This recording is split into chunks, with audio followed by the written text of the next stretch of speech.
रमन एक ऐसा लड़का है जिसके पास कोई नौकरी नहीं है और सिर्फ एक ही ख्वाहिश है कि उसकी शादी हो जाए। रमन एक बेहद मिडिल क्लास परिवार से आता है जो वकालत की पढ़ाई में अब तक 3 बार फेल हो चुका है।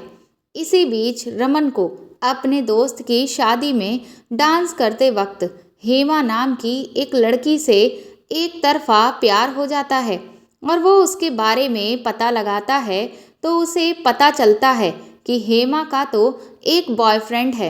ये जानकर उसका दिल टूट जाता है।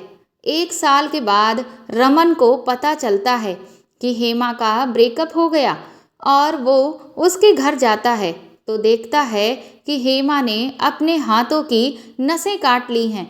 वो उसे तुरंत ही अस्पताल ले जाता है। हेमा के परिवार वाले रमन से मिलते हैं और उसका शुक्रिया अदा करते हैं कि उसने सही समय पर आकर हेमा की जान बचा ली। उन्हें रमन बहुत पसंद आया होता है और वह हेमा की शादी रमन से करा देते हैं। रमन मन ही मन हेमा से शादी करके बेहद खुश था क्योंकि वह आज भी उससे बहुत ज़्यादा प्यार करता था। पर हेमा हमेशा खोई खोई सी और परेशान रहती थी। शादी की पहली रात जब रमन कमरे में गया तो हेमा सो रही थी। रमन ने सोचा कि वह थक गई होगी। रमन फ्रेश होने के लिए बाथरूम में चला गया और बाथरूम में उसे हेमा की आवाज़ सुनाई दी। वह भागकर बाहर आया तो उसने देखा कि हेमा नींद में बड़बड़ा रही है। उसे बहुत तेज पसीना आ रहा है और वह कह रही है, नहीं प्लीज़ ऐसा मत करो, मुझे छोड़ दो और जाने दो। मैं तुमसे बहुत प्यार करती हूँ, तुम मेरे साथ इस तरह की ज़बरदस्ती नहीं कर सकते। प्लीज़ अजय ऐसा मत करो। ये सब सुनते ही रमन के पैरों के तले तो ज़मीन खिसक गई। उसे समझ ही नहीं आया कि हेमा ये कैसी बातें कर रही है और अजय कौन है। रमन ने तुरंत ही हेमा को जगाया। हेमा जब नींद से जागी तो पूरे तरीके से पसीने से लथपथ थी और रमन को देखकर बुरी तरह से चौंक गई और डरी हुई सी थी। रमन ने उसे बाहों में लेते हुए पूछा, क्या हुआ हेमा, ये अजय कौन है?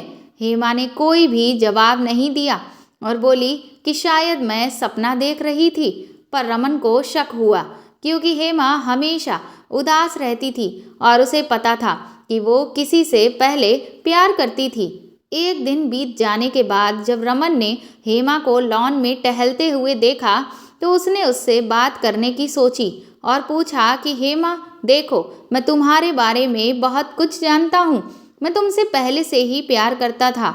अपने दोस्त की शादी में जब मैंने तुम्हें देखा था तो तुम मुझे पसंद आ गई थी और मैंने तुम्हारे बारे में पता किया था। तब तुम किसी लड़के से प्यार करती थी और बाद में जब तुम्हारा ब्रेकअप हो गया तो मैं तुमसे मिलने आया था। अगर तुम किसी बात से परेशान हो तो तुम मुझे बता सकती हो। रमन की बातें सुनते ही हेमा जोर जोर से रोने लगी और उसके गले से लग गई। वह बोली कि अगर तुम ये सब जानोगे तो पता नहीं तुम इस सच को सुन भी पाओगे या नहीं, और शायद फिर तुम मेरे साथ रहना पसंद भी नहीं करोगे। रमन ने हेमा का हाथ अपने हाथों में लेते हुए कहा कि हेमा तुम ऐसा बिल्कुल भी मत सोचो। मैं तुमसे बेहद प्यार करता था और आज भी करता हूँ और तुम मुझे हर हाल में पसंद हो। तुम्हारे मन में जो भी दर्द है, जो भी तकलीफ़ें हैं, तुम मुझसे उन्हें बांट सकती हो। उसके बाद हेमा ने जो कुछ भी बताया उसे सुनकर रमन के तो रोंगटे ही खड़े हो गए। हेमा ने कहा कि वह जिस लड़के से प्यार करती थी उसका नाम अजय था। वह उसे बेहद चाहती थी और वह उससे शादी भी करना चाहती थी, लेकिन अजय उसे धोखा दे रहा था और सिर्फ उसका फ़ायदा उठाना चाहता था। एक दिन अजय उसे डेट पर लेकर गया जहां वह उसे एक सुनसान घर में लेकर गया। 1 साल का रिश्ता होने की वजह से हेमा को अजय पर बेहद विश्वास था। वह उसके साथ उस घर में चली गई। जब वह वहां पहुंची तो अजय ने उसके करीब आने की कोशिश करी तो हेमा ने उससे कहा कि अजय अभी मैं इस सब के लिए तैयार नहीं हूँ, तुम कुछ दिन इंतज़ार कर लो। मैं तुमसे शादी करना चाहती हूँ और हम जल्द ही शादी कर लेंगे। मैं चाहती हूँ कि शादी की पहली रात हम ये सब करें। अब बस थोड़े ही दिन की तो बात है, ज़्यादा दिन की बात होती तो हम पहले करने की सोचते। थोड़ा तो वेट कर ही सकते हो ना तुम। शादी के बाद तुम जितना चाहो उतना प्यार करना। लेकिन हेमा की ये बातें सुनकर अजय जोर जोर से हंसने लगा और बोला, शादी? कौन सी दुनिया में हो तुम? मैं तुमसे शादी कभी नहीं करूँगा। मैं तो बस तुमसे अपनी ज़रूरतें पूरी करना चाहता हूँ और 1 साल से मैं इसी चीज़ की राह तक रहा था।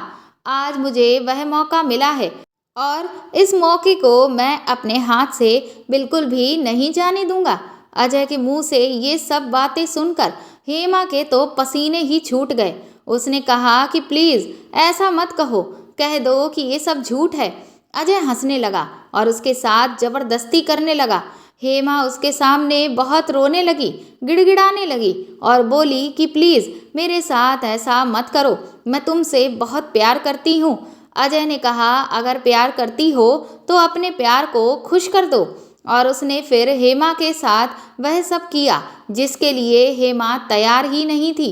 और इसके बाद वह उस मकान में हेमा को छोड़कर पता नहीं कहाँ चला गया। हेमा सारी रात वहाँ तड़पती रही और सुबह जैसे तैसे अपनी उसने हालत ठीक की और अपने घर पहुँची। और घर पहुँचने के बाद उसे कुछ भी समझ नहीं आ रहा था कि वह किसे क्या बताए और क्या कहे। यूं ही गुमसुम रहकर उसके 2-3 दिन बीत गए और जब हेमा से सहा नहीं गया तो उसने अपने हाथों की नसें काट ली। हेमा के मुंह से ये सब बातें सुनकर रमन की आंखों से आंसू निकल आए और हेमा भी जोर जोर से रोने लगी।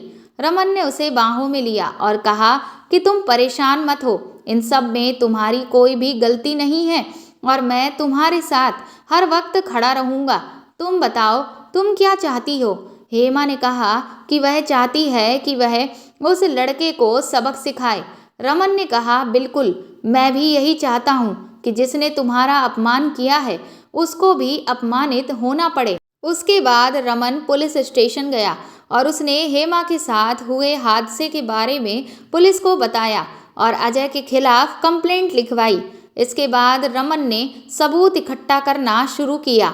अजय जहां हेमा को लेकर गया था, रमन ने वहां के सीसीटीवी कैमरे की फुटेज निकलवाई जिसमें साफ दिखाई दे रहा था कि अजय उसे लेकर उस बंगले में जा रहा है और उसके बाद सुबह बदहवास हालत में हेमा को वहां से निकलते हुए भी देखा गया।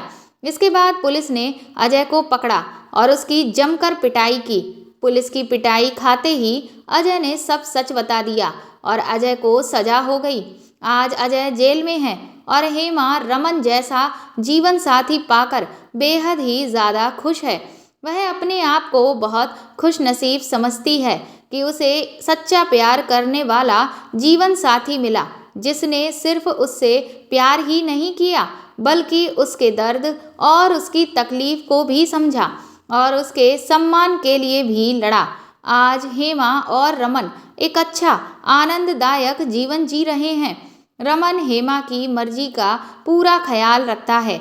अगर हेमा का मन नहीं होता तो वह उसके साथ जबरदस्ती नहीं करता है। जिस हेमा का प्यार से विश्वास उठ चुका था, आज वह फिर से प्यार पर बेहद विश्वास करने लगी है। क्योंकि लोग गलत होते हैं, प्यार नहीं। दोस्तों, महिलाएं हों या पुरुष, किसी के भी साथ जबरदस्ती रिश्ता बनाने का कोई भी मतलब नहीं होता है। अगर कोई व्यक्ति आपको ना कह रहा है तो उसकी ना की रिस्पेक्ट करें और इंतज़ार करें उसकी ना के हाँ में बदलने का।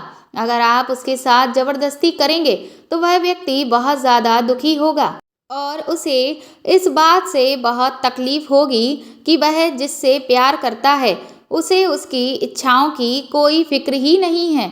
आप एक ऐसे पार्टनर बनने की कोशिश करें जिस पर आपके पार्टनर को गर्व हो। तो दोस्तों, आपको ये कहानी कैसी लगी हमें कमेंट करके ज़रूर बताएं और प्लीज़ इस कहानी को ज़्यादा से ज़्यादा शेयर करके और लाइक करके मेरे चैनल को सपोर्ट करें।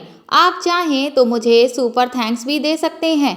साथ ही अगर आप चैनल पर नए हैं तो सब्सक्राइब करके बेल आइकन ज़रूर दबा दें ताकि आगे भी मैं आपको ऐसी ही अच्छी कहानियाँ सुनाती रहूँ।